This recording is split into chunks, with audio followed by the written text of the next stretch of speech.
Assalamualaikum warahmatullahi wabarakatuh. Pemirsa TVMU, saat ini Anda menyaksikan special event peringatan Nuzulul Quran dan juga pembagian paket sembako Lazismu diikuti dengan buka puasa bersama Universitas Muhammadiyah Jakarta. Acara diawali dengan pembagian penghargaan untuk pemenang juara 1 Pekan Seni Ilmiah dan juga MTQ mahasiswa Universitas Muhammadiyah Jakarta, serta pembagian paket sembako dari Lazismu untuk masyarakat sekitar lingkungan kampus UMJ yang diserahkan oleh Rektor UMJ yaitu Bapak Dr. Makmun Murad MSI dan juga oleh para BPH serta pimpinan universitas dan fakultas. Dan nantinya acara akan dilanjutkan dengan buka puasa bersama yang diawali juga dengan pembacaan tadarus secara bersama-sama, juga pelaksanaan sholat maghrib dan isya berjamaah, dilanjutkan dengan peringatan Nuzulul Quran oleh Bapak Din Samsudin. Untuk itu mari bersama-sama pemirsa kita simak jalani acara berikut ini. Penyerahan paket sembako secara simbolis kepada warga lingkungan Universitas Muhammadiyah Jakarta dimohon segera ke depan Bapak Ibu. Kami mohon kesediaannya juga Profesor Dr. Agus Suradika, pada Bapak Dr. Muhammad Hadi dan juga Ibu Dr. Ibni Fatma Kartika untuk sama-sama ke depan. Nanti akan ada penyerahan paket sembako dari Lazismu kepada warga sekitar Universitas Muhammadiyah Jakarta. Inilah Bapak Ibu paket sembako dari Lazismu untuk warga sekitar Universitas Muhammadiyah Jakarta, Kelurahan Cirende, Kecamatan Ciputat Timur.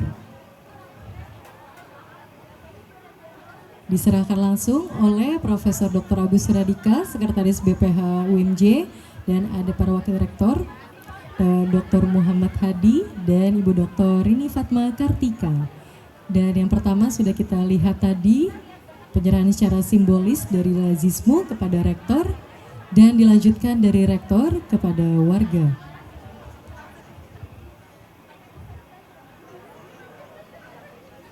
Kami mohon kesediaannya Bapak Dekan, untuk Dekan seluruh fakultas dimohon bergabung untuk sesi foto bersama. Tentunya kami mohon kesediaannya juga untuk Sekretaris BPH Prof. Agus dan untuk Rektor Bapak Dr. Makmun Murad untuk sama-sama foto dengan warga penerima sembako dari Lazismu.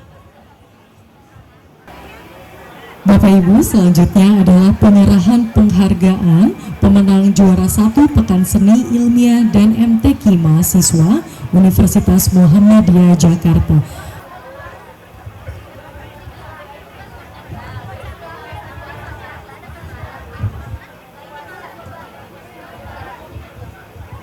Inilah para pemenang juara 1 Pekan Ilmiah Mahasiswa Universitas Muhammadiyah Jakarta yang telah dilaksanakan serangkaian acaranya pada 16 Maret hingga 21 Maret.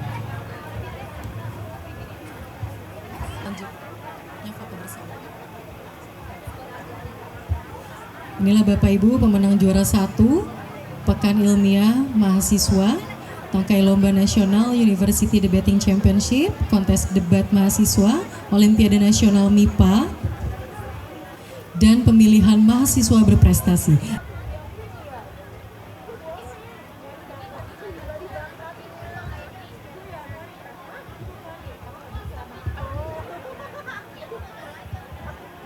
Alhamdulillahilladzi an'amana bi ni'matil iman wal islam wa nusalli wa nusallim ala khairil anam Muhammadin wa ala alihi wa sahbihi ajmain, amma ba'd.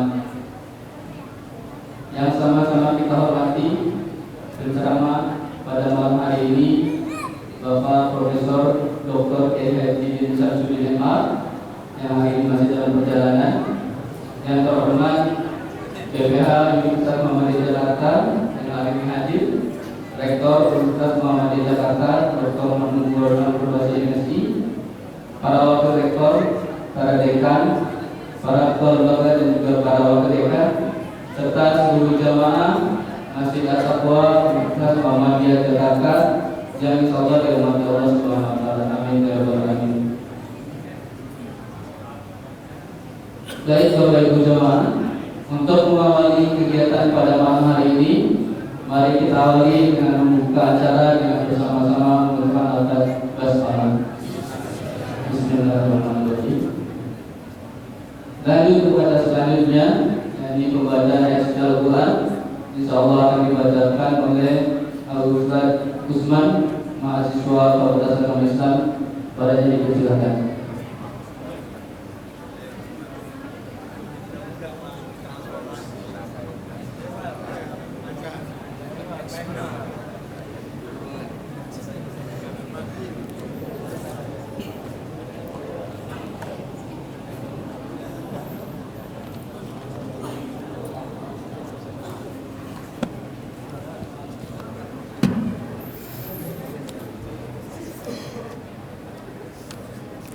Assalamualaikum warahmatullahi wabarakatuh.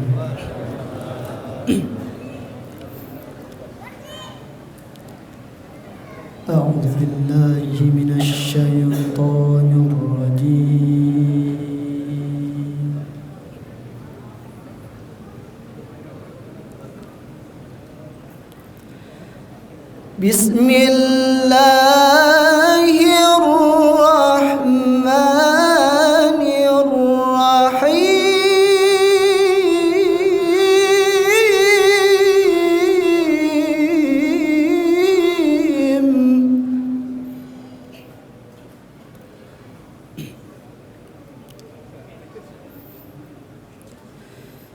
شهر رمضان الذي أنزل فيه القرآن هدى للناس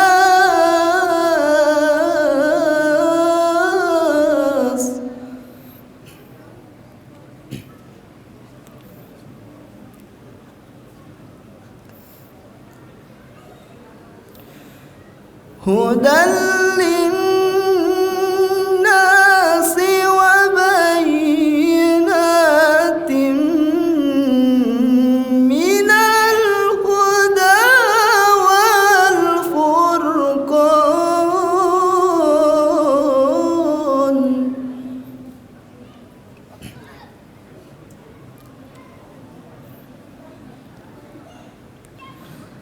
فمن شهد منكم الشهر فليصم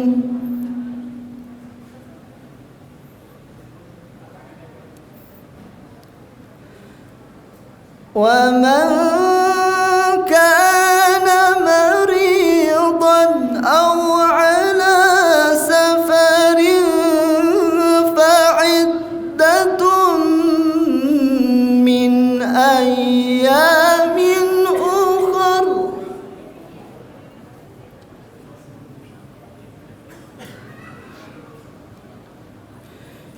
يريد الله بكم اليسر ولا يريد بكم العسر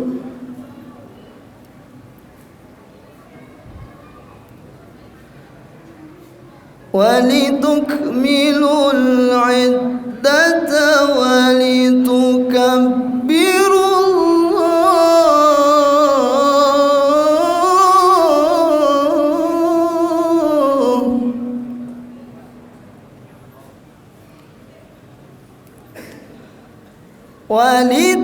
ولتكبروا الله على ما هداكم ولعلكم تشكرون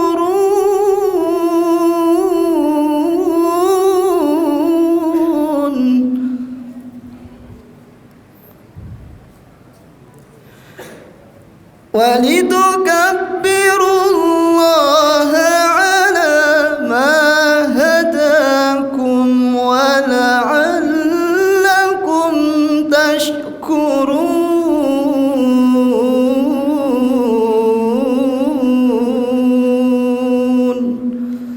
صدق الله العظيم. Assalamualaikum warahmatullahi wabarakatuh.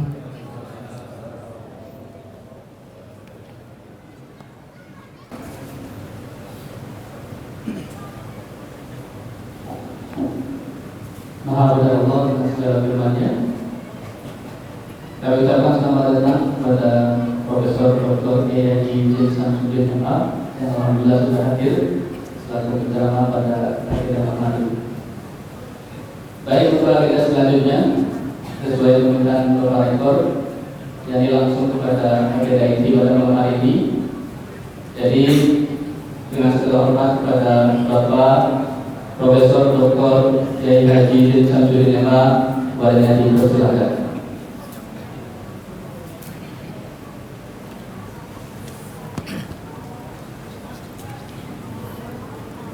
Ini ada tanya jawab. Bismillahirrahmanirrahim. Assalamualaikum warahmatullahi wabarakatuh.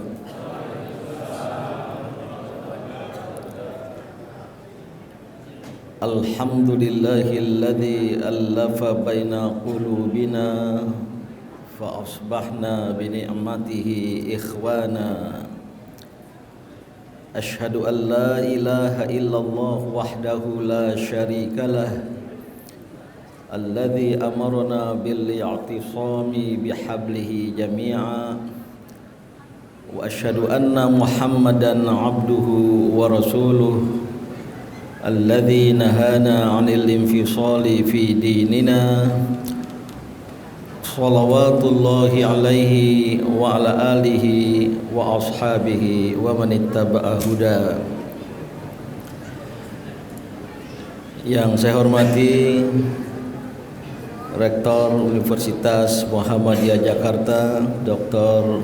Ma'mun Borod Al-Barbasi MSI dan para pimpinan UMJ baik rektorat, dekanat,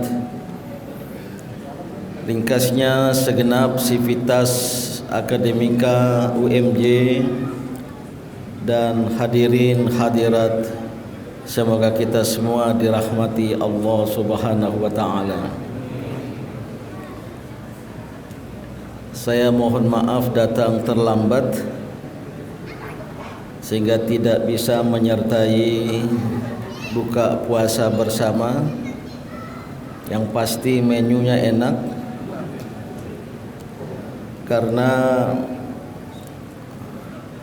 secara mendadak harus mengikuti buka puasa bersama dan saya harus memberikan ceramah Ramadan pada acara Majelis Nasional Kahmi di kediaman Bapak Yusuf Kalla, dan Pak Yusuf Kalla secara khusus minta saya hadir.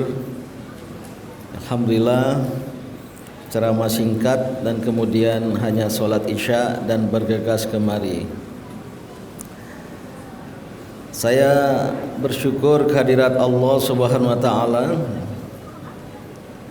Sebenarnya sebagai orang dalam di UMJ ini, baik sebagai anggota BPH UMJ maupun sahabat dekat rektor, tapi saya jarang sekali bisa berbicara khususnya di masjid kita. Saya pikir di masjid sebelah tadi. Oh, ternyata belum ya. Ya. Saya katakan ke Pak Yusuf Kalla tadi, saya harus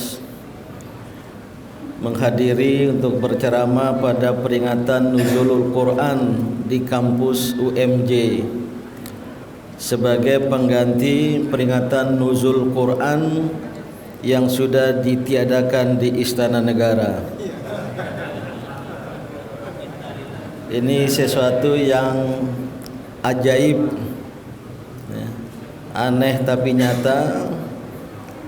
Beberapa tradisi keagamaan, keislaman yang sangat dekat dengan pusat kekuasaan istana maupun Masjid Istiqlal, khususnya peringatan hari-hari besar Islam termasuk Nuzulul Quran dan juga buka puasa bersama kepresidenan tahun ini ditiadakan. Tidak usah mencari-cari apa penyebabnya, namun yang jelas katanya karena sudah tidak ada dana. Nah, saudara-saudara yang saya hormati, Nuzulul Quran atau turunnya Al-Quran adalah sebuah peristiwa dahsyat, sebuah peristiwa maha besar dalam sejarah umat manusia, bahwa ada yang namanya kitab suci atau wahyu diturunkan ke muka bumi. Maka sebenarnya nuzulul Quran di kalangan para ulama tidak hanya dikaitkan dengan nuzulul Quran pada bulan suci Ramadan, tapi bahwa Al-Quran diturunkan pada bulan suci Ramadan sebagaimana firman Allah yang sering dibaca pada bulan Ramadan ini, Syahrul Ramadan alladzi unzila fihil Quran, dan seterusnya, memang diturunkan pada bulan Ramadan. Tapi nuzulul Quran yang patut kita peringati itu bukan turunnya ayat-ayat pertama, 5 ayat pada surat Al-Alaq itu ya. Yang itu pun di antara ulama ada perbedaan pendapat ya, ada yang mengatakan bukan pada malam ke-17 bulan Ramadan sudah berlalu, tapi pada malam ke-21, yaitu malam ini. Ini jangan-jangan UMJ menganut mazhab kedua nih. Sehingga peringatan ini diadakan malam ini. Dan bahkan ada yang berpendapat pada malam ke-24. Namun jumhur ulama mengatakan pada malam ke-17 Ramadan, yaitu ketika Muhammad belum menjadi rasul, berkhalwat menyendiri di Gua Hira di pinggir kota Mekah sana. Sudah ada yang pernah mendaki Gua Hira? Ya. Banyak jamaah umrah dan jamaah haji ya, ingin selalu mendaki, tidak terlalu tinggi. Bagi pendaki gunung itu gunung pendek saja. Ada replikanya Pak Rektor, beliau sudah berkunjung ke pesantren modern internasional Diamalela di Sumbawa yang saya asuh. Itu ada gunung, itu mirip Gua Hira itu. Mirip apa? Jabal Nur.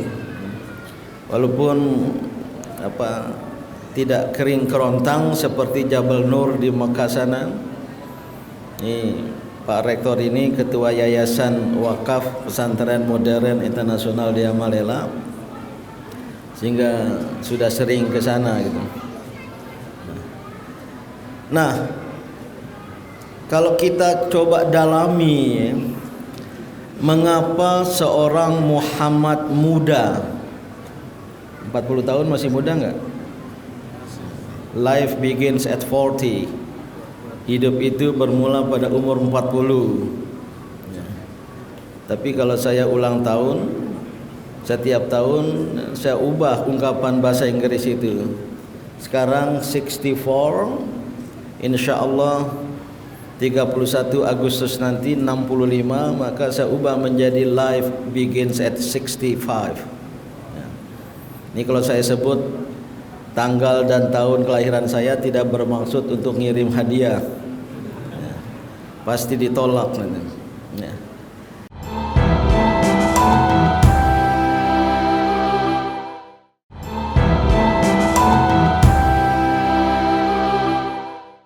Jadi Muhammad muda 40 tahun itu awal, itu tahun kebangkitan.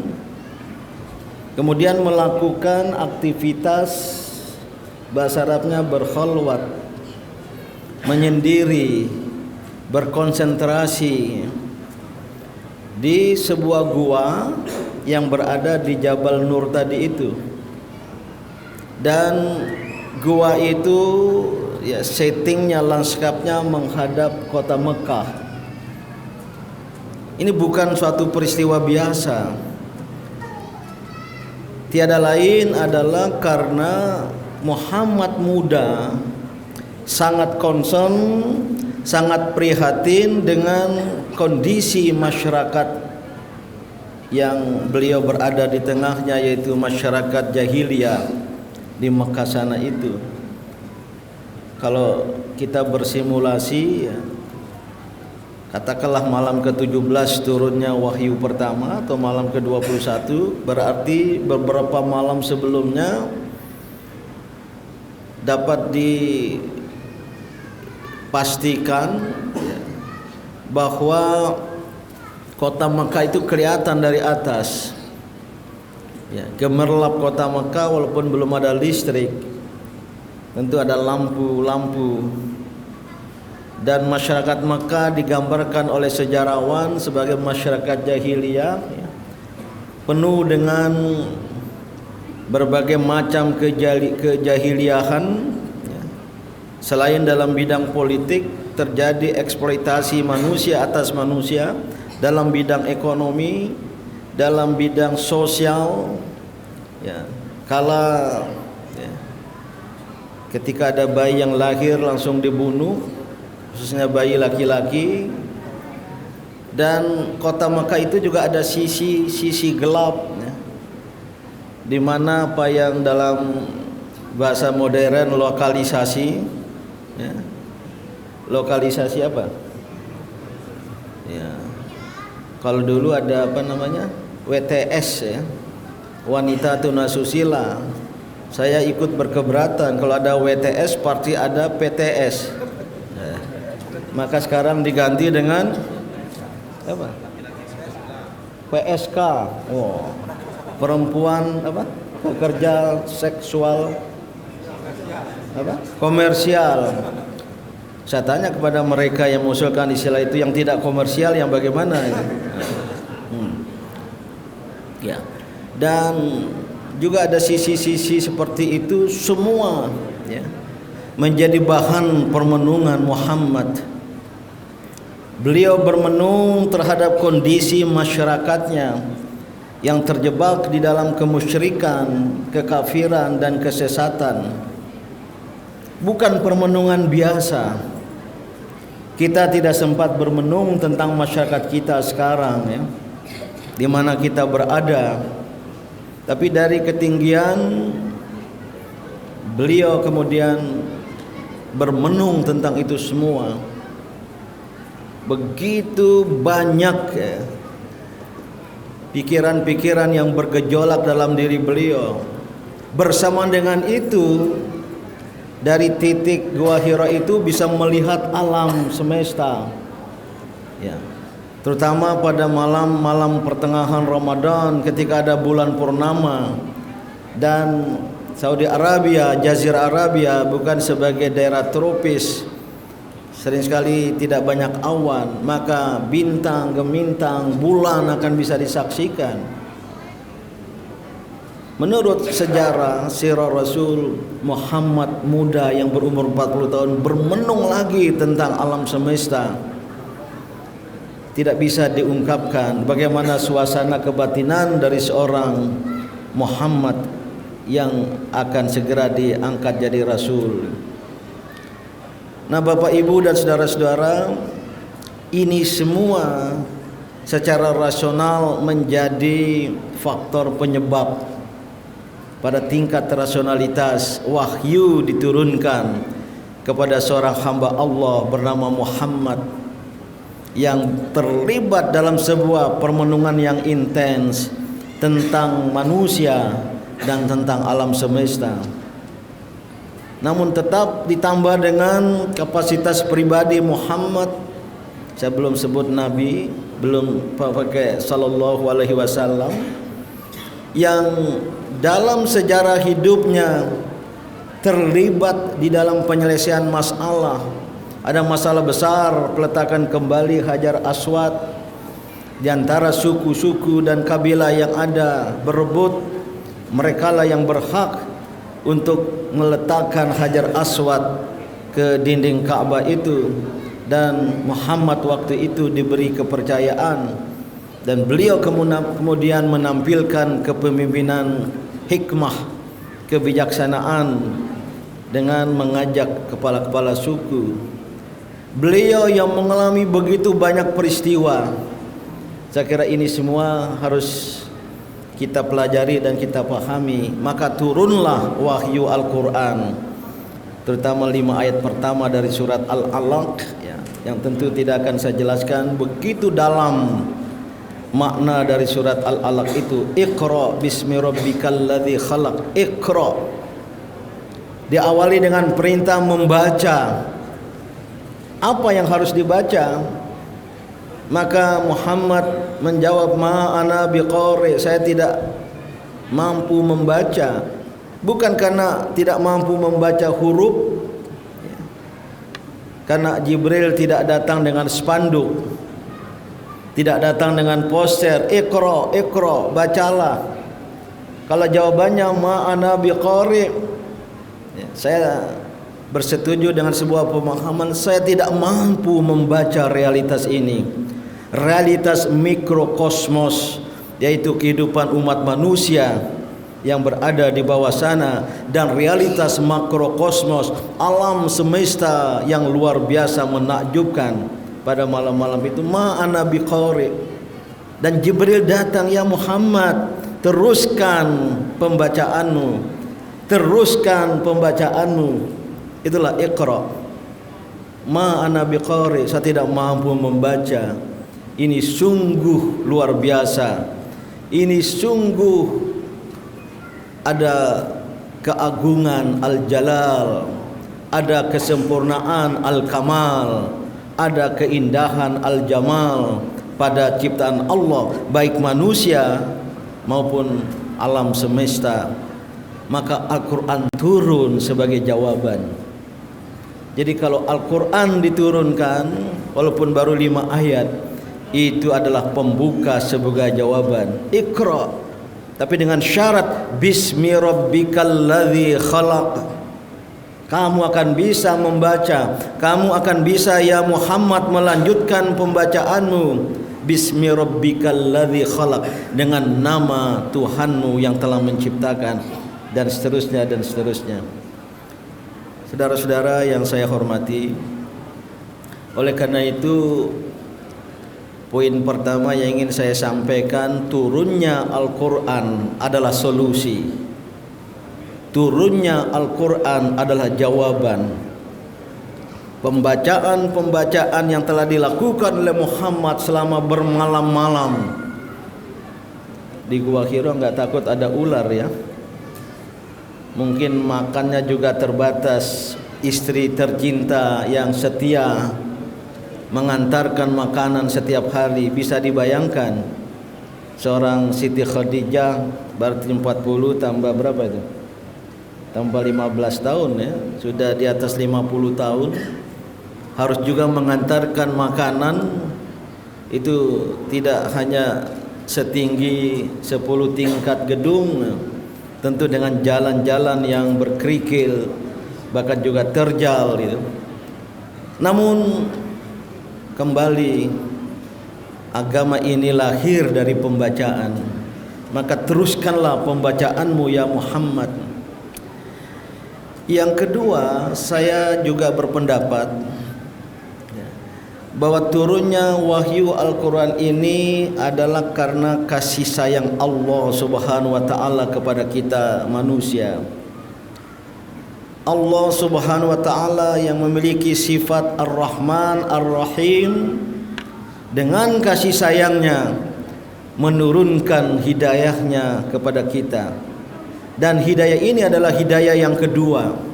Itulah syahrul Ramadan alladzi unzila fihi al-Qur'an hudal linnas wa bayyinatin minal huda wal furqan, bahkan diletakkan dalam kata plural jamak huda, jamak dari hidayah.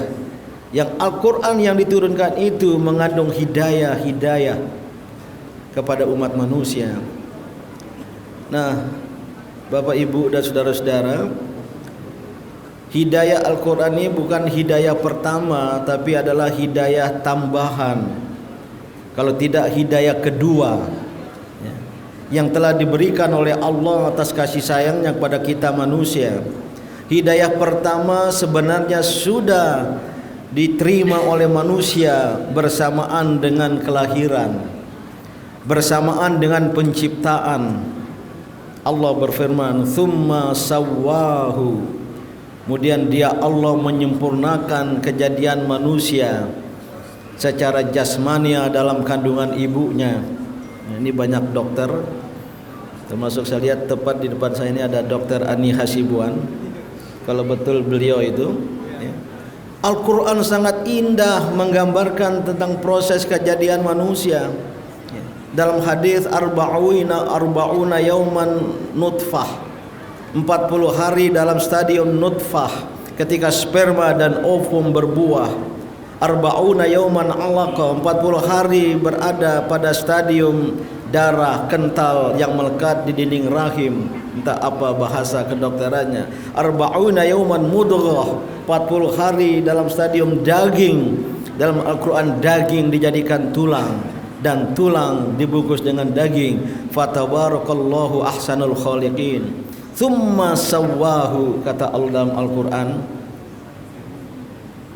wa nafakha fihi min ruhihi, dan kemudian Allah menghembuskan padanya dari ruhnya. Ini patut untuk direnungi ayat ini. Wa nafakha fihi min ruhihi, dan dia Allah menghembuskan pada janin manusia yang sudah sempurna secara struktur jasmania, kemudian dihembuskan padanya min ruhihi, dari ruhnya. Ya ruh Allah, ruhullah. Nanti ada apa dengan teologi Kristen tentang Ruhul Kudus, tapi min ruhnya, min ruhihi. Di ayat lain kalau tidak salah wa nafakhtu fihi min ruhi, aku hembuskan padanya dari rohku.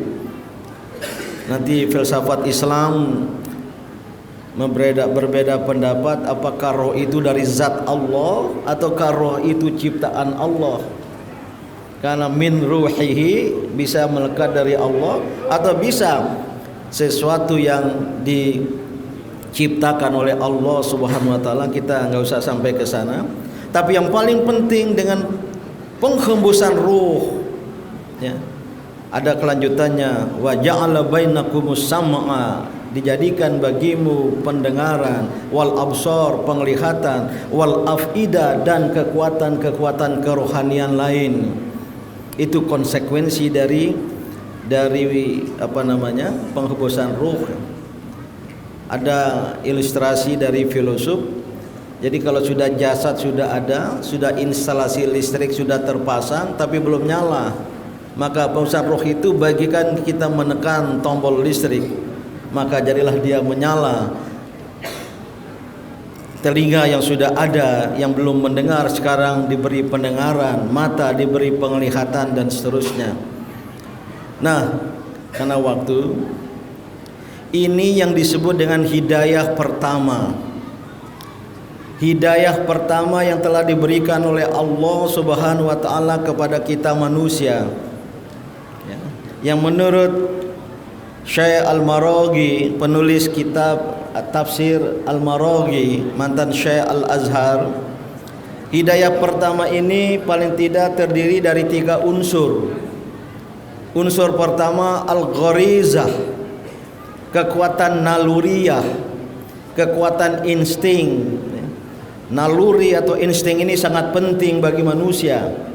Juga pada hewan terdapat naluri-naluri, dan kadangkala pada hewan-hewan tertentu, kekuatan naluriah tertentu lebih kuat dari yang dimiliki oleh manusia, seperti penciuman mungkin anjing ya, atau apa namanya penglihatan. Ada hewan-hewan tertentu yang lebih kuat dari manusia ya. Namun manusia memiliki naluri.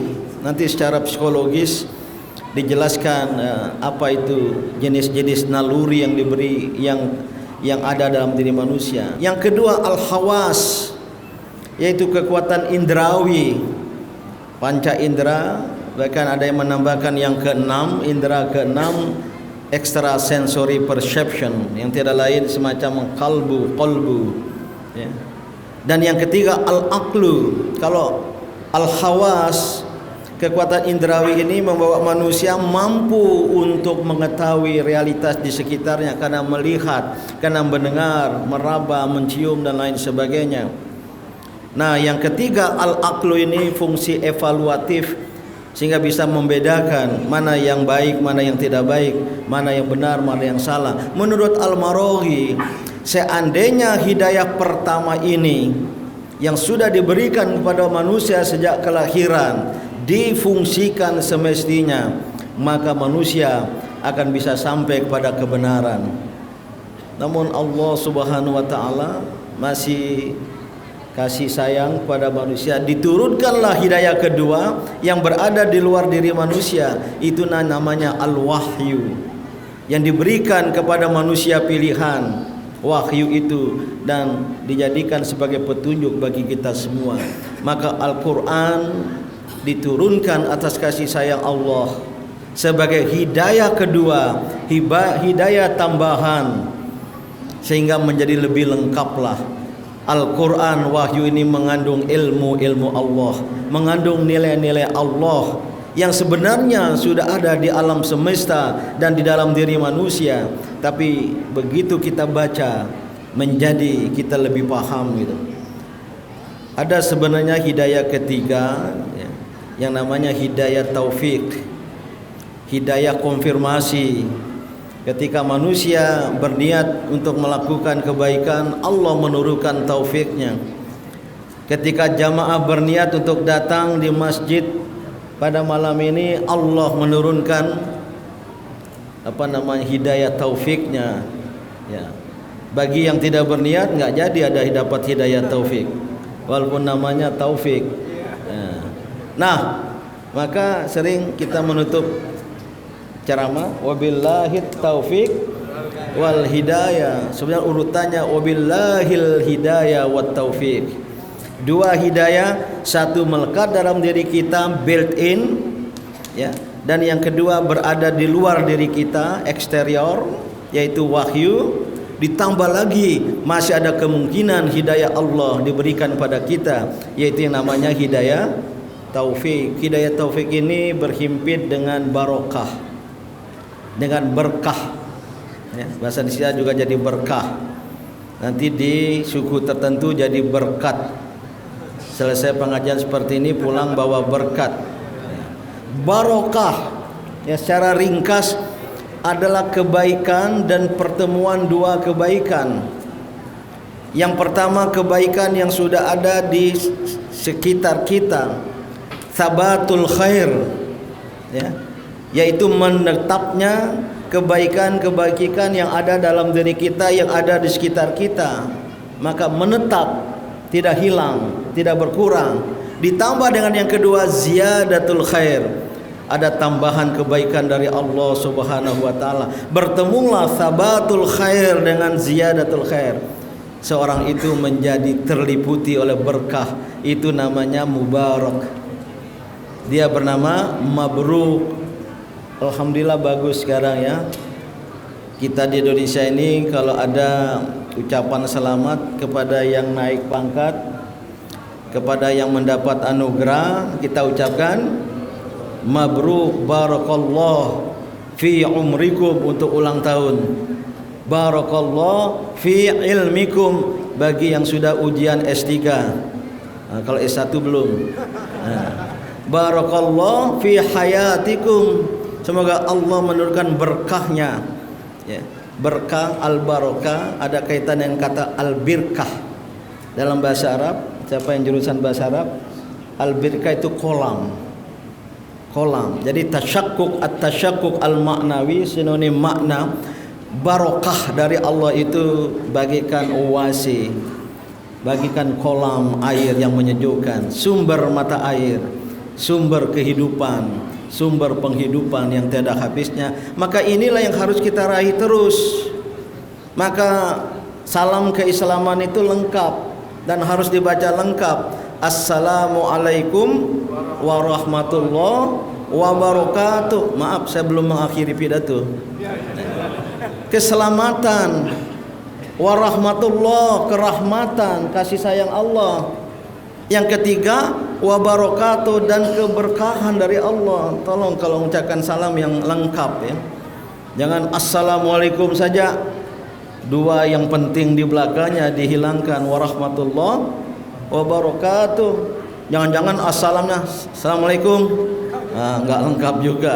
Assalamualaikum warahmatullahi wabarakatuh. Minimal warahmatullahi wabarakatuh itu kita ucapkan dalam diri, tidak terlalu.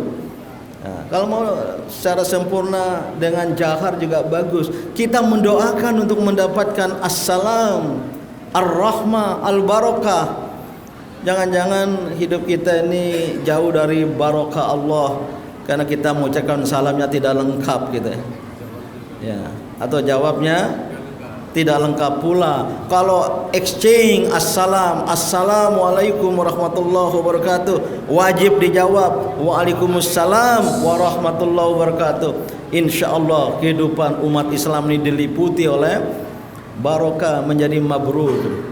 Nah, kembali yang sedang saya ceritakan tadi itu, jadi Al-Quran, nuzul Quran ini wahyu Allah Subhanahu wa taala kepada kita sebagai hidayah kedua yang bapak-bapak, ibu-ibu mungkin tidak semua ya menikmati halawatul iman. Apa? Halawatul iman, manisnya iman.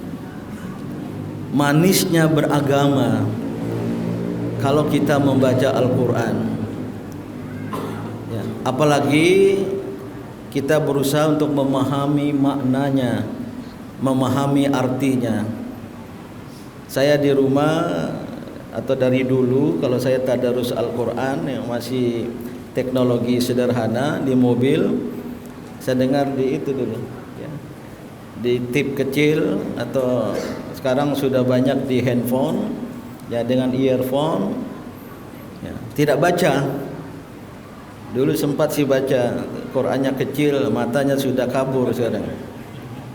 Baca, oh menarik sekali. Jadi tadarusnya seperti itu. Atau mungkin tidak tadarus, tadabbur. Suatu waktu saya nggak bisa tidur, sudah jam 2, jam 3, ada pikiran lain.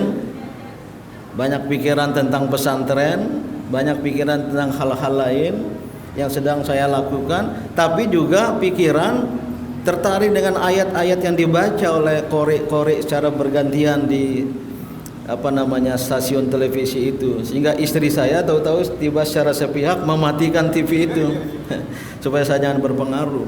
Luar biasa Bapak Ibu. Kalau nggak percaya cobalah nanti baca, tapi jangan tadarusnya karena terpaksa. Baca, tadarus pelan-pelan, usahakan memahami makna, arti dari ayat-ayat itu. Ternyata Al-Quran itu suatu kitab suci yang dahsyat ya. Tidak ada satu kitab suci selain Al-Quran yang mudah dihafal. Saya belum tahu ada musabaqah hafalan Injil dalam bahasa apapun, dalam bahasa Indonesia sekalipun ya. Kalau kitab suci Hindu yang bersifat doa-doa ya, di Weda atau di Dhammapada, kitab suci Buddha ya, yang baca-baca doa, banyak kawan-kawan Buddha menghafal dalam bahasa aslinya, bahasa Pali. Mereka menghafal, tapi secara keseluruhan sepengetahuan saya mereka tidak bisa menghafal. Tapi Al-Quran luar biasa ya. Bahkan anak-anak kecil sekarang menjadi hafizah. Ya. Bapak Ibu dan saudara-saudara, Al-Quran ini tidak seperti kitab suci lain. Jelas ada tentang pemantapan akidah. Itu menjadi tema sentral, ajaran tentang tauhid. Ya. Di kitab-kitab suci yang disebut, yang pernah diturunkan Allah kepada Rasul, pada Nabi dan Rasulnya yang menjadi pembawa agama samawi, baik Taurat kepada kaum Yahudi maupun Al-Injil kepada kaum Nasrani, tetapi yang asli sudah tidak ada lagi. Maka yang ada sekarang itu tidak terlalu kuat ya, ada pemantapan akidah. Saya sering tanya kawan-kawan Kristiani, ada enggak di dalam Bible, your Bible, pernyataan yang Anda yakini sebagai Yesus Kristus yang mengatakan aku adalah Tuhan maka sembahlah aku? Enggak ada. Padahal itu sentral sekali. Kalau Al-Quran kan ada, Allah Subhanahu wa taala dalam banyak ayat, aku utus, aku mengutus rasul dan lain sebagainya, maka sembahlah aku, fa'buduni wattaqullaha wa ati'un, bertebaran dalam ayat Al-Quran. Tapi dalam kitab suci yang seyogianya apa yang dipersepsikan sebagai Tuhan itu pernah berkata bahwa aku adalah Tuhan maka sembahlah aku, itu tidak ditemukan. Nah, Al-Quran itu tentang hukum, tentang al-ahkam itu sedikit sekali. Paling hukum tentang kehidupan berkeluarga, hukum tentang makanan yang diharamkan itu kan nggak banyak disebut oleh Al-Quran, walaupun nanti dalam hadis itu. Jadi tentang hukum, tentang syariat ini mungkin ada yang dari fakultas syariah, ada tapi tidak banyak.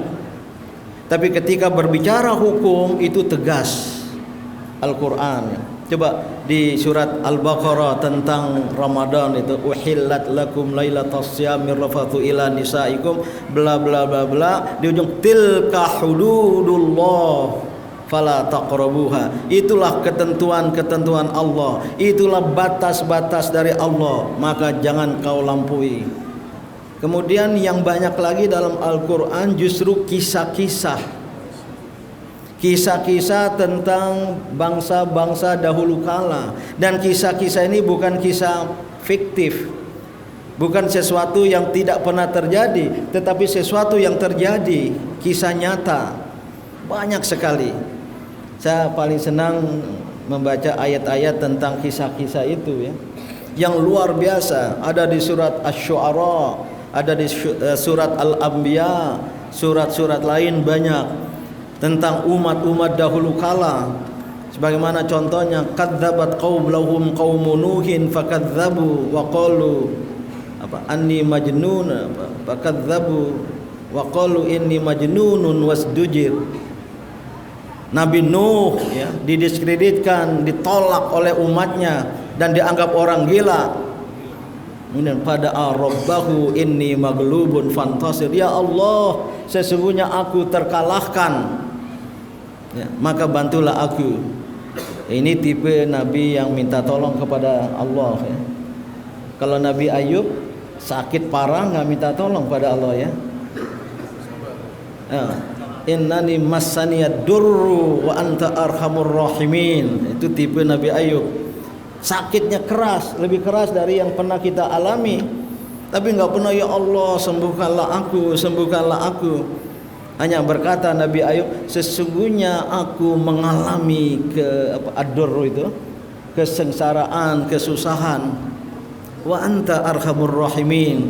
Namun engkau ya Allah Maha Pengasih, Maha Penyayang, Arhamur Rahimin. Itu doa Nabi Ayub. Nah, pada Nabi Nuh minta tolong, fa fatahna abwabas samai bima'in munhamir, maka kami buka pintu-pintu langit mencurahkan air hujan, wa fajjarnal arda uyunan, dan kami buka mata-mata air di bumi yang memancarkan air. Faltaqal ma'u ala amrin qad qudir. Maka bertemulah jadi banjir besar, bah besar. Menarik di ujung ayat Quran itu, ya, Allah mengatakan walaqad yassarnal qur'ana lidzikri fahal mim muddakir. Kami telah mudahkan Al-Qur'an sebagai buku sejarah, sebagai peringatan, sebagai pelajaran. Adakah yang mau menjadikannya sebagai pelajaran? Itu retorika Al-Qur'an. Ternyata terjadi pengulangan sejarah. Terjadi pengulangan sejarah pada bangsa Tsamud yang diutus pada mereka Nabi Soleh, ya, membangkang lagi bangsa Tsamud itu.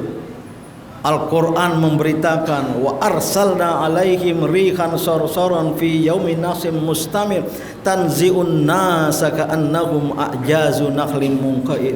Kami datangkan angin kencang dan menumbangkan mereka sehingga bagaikan mereka pohon-pohon yang tumbang. Baru diutus, kami jadikan Al-Quran sebagai pelajaran. Adakah yang mau menjadikannya sebagai pelajaran? Terulang lagi pada bangsa 'Ad. Allah datangkan balasan, mereka juga membangkang. Wa arsalna alaihim sayhatan wahidatan fakanu kahashimil muhtasir. Kami datangkan suara yang menggelegar, suara gemuruh yang menggegar dan menumbangkan mereka menjadi bagaikan rumput-rumput kering. Diulang, kami jadikan Al-Quran sebagai pelajaran. Ada yang mau menjadikannya sebagai pelajaran? Terulang lagi sejarah kaum Nabi Lut. Sudah tahu ya kisahnya, ya. Wa arsalna alaihim hasiba illa ala ali Lut. Kami datangkan hujan batu kecuali atas keluarga Nabi Lut yang kemudian memusnahkan umat manusia. Ini semua sudah berupa iqab yang kita alami kemarin, wabah, ya, itu baru ujian dan cobaan, baru musibah ketika COVID-19 datang, belum apa-apa itu. Nanti bisa berkembang menjadi azab, menjadi iqab. Dan kalau sudah itu tidak ada yang bisa menahannya. Nah, poin yang ingin saya sampaikan, Al-Quran ini penuh dengan pelajaran sejarah tentang umat-umat dahulu kala. Nah, nyaman sekali kalau dibaca. Tinggal Anda lihat saja ayat-ayat mana.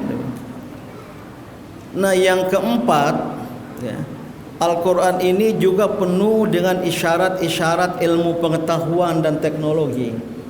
Ini bagi ilmuwan, kalau didalami ayat-ayat Al-Quran yang disebut ayat-ayat semesta, itu akan melahirkan ilmu-ilmu pengetahuan baru. Inilah yang oleh ulama terdahulu, mereka baca Al-Quran, ada isyarat ilmiah, mereka kemudian membaca ayat-ayat semesta dalam arti apa yang ada di alam ini. Lahirlah teori-teori ilmu pengetahuan, baik natural sciences maupun social sciences. Sebenarnya di kampus kita ini Pak Rektor, ya, mungkin ada mata pelajaran khusus ayat-ayat sains, ayat-ayat semesta, atau mata kuliah Al-Islam Kemuhammadiyahan itu untuk tingkat-tingkat tinggi sudah dikaitkan dengan ayat-ayat Al-Quran tentang disiplin ilmu, ya. Maka akan menjadi menjadi positif sekali, ya.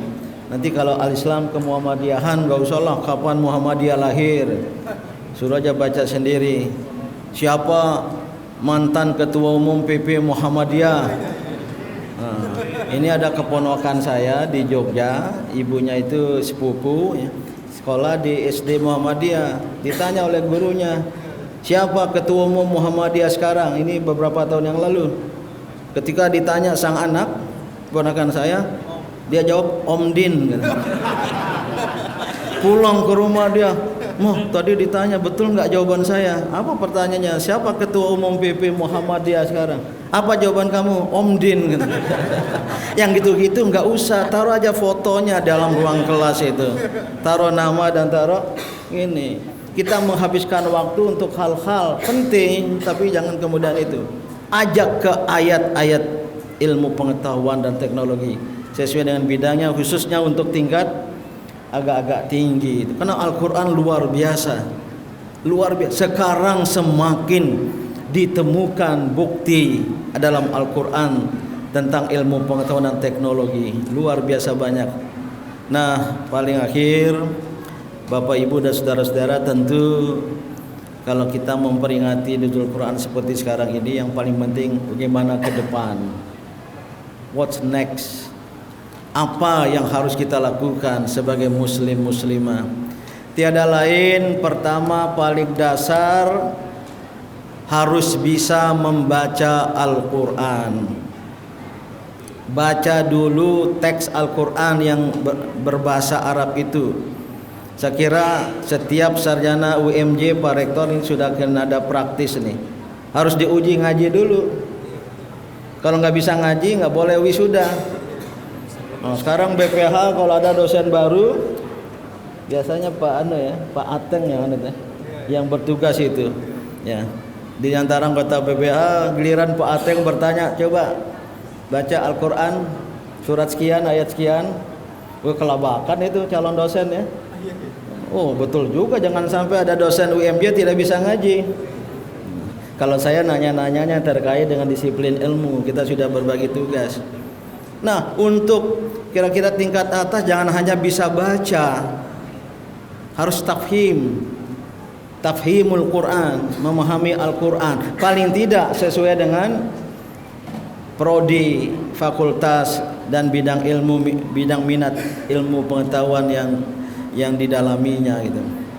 Yang kedua, selain bisa baca, bisa memahami, pada tingkat kita sivitas akademika ini, bapak-bapak, ibu-ibu, anak-anak semua, ini banyak mahasiswa, mulai belajar untuk tadabbur Al-Quran sendiri saja, ya, tidak harus di kelas. Baca, sudah ada terjemahan bahasa Indonesia. Nanti kalau Anda yang tidak paham bisa tanya. Jadi sudah mulai masuk ke tingkat mentadabburkan Al-Quran. Afala yatadabbarun Al-Quran. Mengapa mereka tidak mentadabburkan Al-Quran, memahami apa makna di balik ayat-ayat itu. Jadi kalau ada waktu kosong, ya, ini saya lihat di masjid ini tidak ada mushaf Al-Quran ini. Ya, atau pernah ada tapi dibawa pulang. Nggak apa-apa dibawa pulang, asal jangan dijual, minimal dijadikan mahar. Nah, perbanyak ya mushaf Al-Quran, dan bila perlu mushaf Al-Quran, ya, adik-adik semua mahasiswa, bila perlu warna-warni karena sudah distabilo. Ada tuh mahasiswa yang getol, gandrung mentadabbur Al-Quran sampai dibuat itunya loh, apa? Di pinggirnya itu kertas-kertas itu, ditulis tentang ini. Jadi kalau tentang ilmu ini, wah, warnanya merah semua, sehingga dia bisa membaca secara cepat atau dia punya catatan. Ini sudah harus pada tingkat itu. Kalau mau kita jadikan kampus kita ini sebagai kampus Islami pada tingkat yang tertinggi, prodi-prodi, fakultas-fakultas dipimpin oleh ketua-ketua prodi, dipimpin oleh para dekan. Ya, di sini adalah pengembangan ilmu pengetahuan yang berdasarkan Al-Quran. Ini baru menjadi kampus Islami. Ini saya nggak mau ngomong muluk-muluk nih, sudah saya turunkan ke hal-hal yang praktis. Ya, pada waktu-waktu senggang, kalau nggak mau menghafal, kalau mau menghafal boleh, tapi jangan sekedar hafalan. Ya, Muhammadiyah, sekolah Muhammadiyah tidak terlalu berorientasi kepada hifzul Quran, tapi lebih kepada fahmul Quran. Jadi tafhimul Quran. Kalau hafal bagus, tapi setelah hafal harus paham. Paling tidak yang terkait dengan kehidupan nyata kita. Paling tidak yang terkait dengan bidang-bidang ilmu yang kita pelajari. Maka akan lahir sarjana muslim yang sejati dari kampus Universitas Muhammadiyah Jakarta ini gitu. Saya tidak tahu nih Pak Rektor, gimana ini para dekan yang hadir, gimana ini diturunkan dan kemudian direalisasikan menjadi hal yang nyata, dan barulah peringatan kita pada malam ini akan bermakna. Kalau tidak, kita terjebak ke dalam seremonial belaka. kita terjebak ke dalam rutinitas beragama saja. Kita bangga dengan hanya memiliki Islam, to have Islam, tapi belum to be a Muslim, ya. Ini mohon maaf kalau majelis kita seperti ini cara duduknya. Pertanyaan dibaliknya, gimana umat Islam bisa menang kalau untuk berdisiplin saja belum mampu. Kalau masih di luar sana ribut, apalagi sedang dibacakan Al-Quran, bagaimana kita akan bisa menjadikan Al-Quran sebagai pelita perjuangan, sebagai pedoman perjuangan, dan untuk meraih kemenangan. Saya sering di forum-forum Muhammadiyah itu, pas ada, selalu kan dimulai kayak tadi ya, acara pertama pembacaan ayat suci Al-Quran. Saya sudah paham itu kalau forum Muhammadiyah, ini pasti wal takum minkum ini. Betul juga baca wal takum minkum. Atau ada yang dimulai dari ayat berikutnya, wa'tasimu bihablillahi jami'a. Ada yang mulai dari lebih awal lagi, 102 ya. Ya ayyuhalladzina amanu taqullaha haqqa tuqatih. Ini kalau forum Muhammadiyah saya hafal betul. 10 tahun saya keliling ke seluruh daerah, tabligh akbar, acara Muhammadiyah, acara pertamanya pembacaan ayat suci Al-Quran. Saya nunduk aja, ini pasti Ali Imran ini. Kayak nggak berubah, nggak berpindah ayatnya. Celakanya lagi, mulai dari 102 Ali Imran, ya ayyuhalladzina amanu taqullaha haqqa tuqatih. Kemudian ayat berikut wa'tasimu bihablillahi jami'a, berhenti sampai situ. Wal takum minkumnya nggak diteruskan. Ini karena yang bacanya tidak tahu, karena panitianya tidak mengarahkan. Masa malam-malam ada acara tabligh akbar yang dibaca oleh Korea wadduha. Boleh-boleh saja itu ayat Al-Quran, karena panitianya tidak mengarahkannya. Ya, saya biasanya kritik hal-hal kecil. Kita budayakan di UMJ. Begitu ada pembacaan ayat suci Al-Quran, apa? Wa idza quri'al Qur'an fastami'u lahu wa ansitu la'allakum turhamun. Diam, dengarkan agar kamu memperoleh rahmat. Kita enggak memperoleh rahmat ini gara-gara kalau Al-Quran dibacakan biasa saja. Ini jamaah kalau imam sholat taraweh, siapa imam sini? Enggak ada di sini. Ketika baca ayat, apa yang terpikir di benak makmum? Apa? Yang mengikuti bacaan imam dengan mencoba memahami. Ada enggak?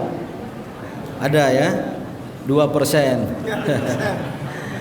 Yang mengikuti bacaan imam enggak paham, tapi berupaya untuk merasakan kebenarannya. 10% ya. Nah, yang tidak melakukan itu protes lagi. Ini panjang benar ayatnya. Sudah rakaatnya 8 rakaat, ayat pendek lagi. Saya pernah itu di pengusaha wanita, agak lama, sudah lama sekali, 15 tahun yang lalu.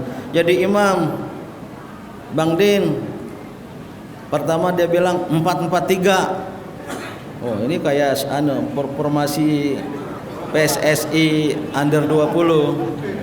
4-4-3 ya, itu cara Muhammadiyah. Oke. Pada 4 rakaat pertama panjang ayat. Begitu selesai 4 rakaat mau berdiri, Bang Din, ayat-ayat pendek. Padahal kalau mereka ke Mekah umroh Ramadan itu bersedia mendengar imam dengan ayat-ayat panjang. Tapi begitu pulang hilang gairah untuk memahami Al-Quran seperti itu. Nah, usahakanlah ya dalam sholat. Saya kira nggak ada salah. Ini ada di masjid tertentu, saya lupa di mana.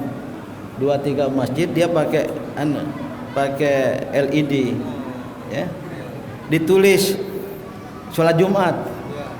Ayat yang akan dibacakan imam rakaat pertama surat ini ayat sekian. Sebelum sholat Sehingga makmum berupaya itu. Ya, tapi jangan buka, apalagi buka HP waktu khutbah. Nestapa umat ini. Di banyak tempat sholat Jumat, khutbah, satu shop itu 20 orang buka HP. Dan tentu tidak ada kaitan dengan khutbah. Saya pernah ada di belakangnya, yang dibuka yang ada gambar-gambar lagi. Masya Allah.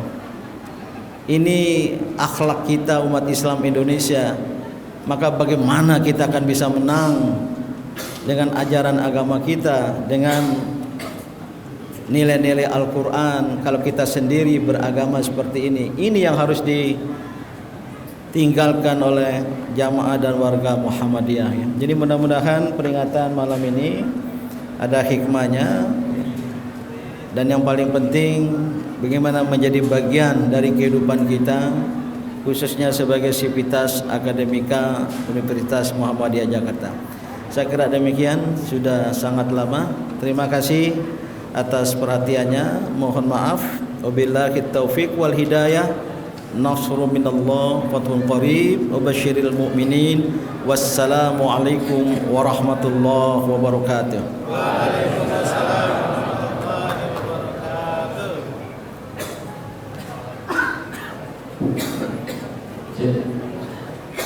Kami ucapkan terima kasih kepada Profesor Dr. Deddy Syamsuddin MA atas paparannya pada malam ini. Tepat pukul 9 lebih 10 menit, jadi panitia mohon maaf sudah menjelaskan agenda tanya jawab. Jadi maka dari itu kami untuk agenda selanjutnya yaitu penutup. Mari kita tutup agenda pada malam hari ini dengan bacaan alhamdulillah. Kami ucapkan terima kasih kepada para pimpinan yang hadir dan juga jamaah yang telah mengikuti hari ini. Kurang dan lebihnya mohon maaf. Billahi taufiq wal hidayah. Assalamualaikum warahmatullahi wabarakatuh. Pemirsa, demikianlah tadi peringatan Nuzulul Quran yang diisi oleh ceramah dari Profesor Dr. M. Din Syamsuddin MA yang bertemakan implementasi nilai-nilai Qurani dalam membangun peradaban, di mana tadi Profesor Dr. Din Syamsuddin juga mengatakan bahwa hendaknya para jamaah khususnya mahasiswa dan mahasiswa UMJ bisa menyelami atau mentadaburi nilai-nilai Al-Quran, tidak hanya membaca tapi juga menyelami maknanya dan menerapkan dalam kehidupan sehari-hari, yang mana hal ini bisa dipelajari sendiri, tidak harus di ruang-ruang kelas yang dibimbing oleh seorang guru ataupun juga dalam pelajaran yang formal demikian, sehingga untuk mempelajari Al-Quran bisa di mana saja dan kapan saja. Demikian pemirsa yang dapat kami laporkan. Terima kasih atas kebersamaan Anda dan juga perhatian Anda menyaksikan special event peringatan Nuzulul Quran Universitas Muhammadiyah Jakarta. Saya Vini Oliani mohon undur diri. Wassalamualaikum warahmatullahi wabarakatuh.